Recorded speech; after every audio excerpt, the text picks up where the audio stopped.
Where are you, Representative? You are usually desperate for attention. Why so quiet? Are you worried your fellow socialists who don't think Israel has a right to exist will be upset if you speak truth about Iran being an absolute enemy? If you're a feminist, how do you not decry the fact that Iran would jail you for how you speak, for how you dress, that they would slaughter your LGBTQ plus constituents? Now is not the time for silence or acquiescence, nor certainly any perverse obeisance to a terror organization again. Even Senator Bernie Sanders, I'm surprised, calling Israel's attack illegal, says it hurts negotiations. What negotiations? Isn't he on the Senate Foreign Relations Committee? You really think Iran is going to ever let people check their abilities?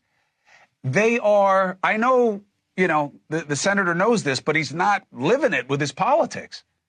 They want to kill Bernie as a Jew, as an American. Telling you, these protests are not really just about ICE. They are a coordinated effort to recruit as many people and different types of groups that may have different ideas, but they all share a common goal: destroying the West, democracy, our country.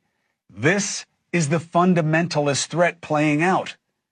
And Bernie Sanders is pushing for resolution right now.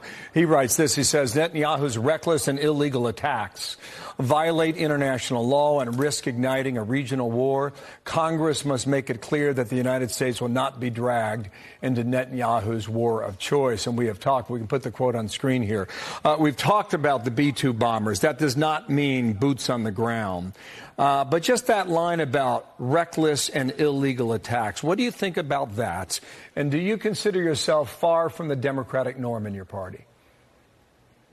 Well, I mean, I'm going to vote that down. I've got in a habit of voting some of his kinds of votes down. Of course, I'm always going to stand with Israel through this. Now, if I'm an outlier in Democratic, I mean, I guess perhaps I'm unapologetically very pro-Israel. And now here, it's what's true is that Iran has nuclear ambitions, 100%. And now we can't ever allow them to acquire a bomb. And now what's also true is that they have created the proxies. They have Hamas and Hezbollah, you know, so now let's hold them accountable for this.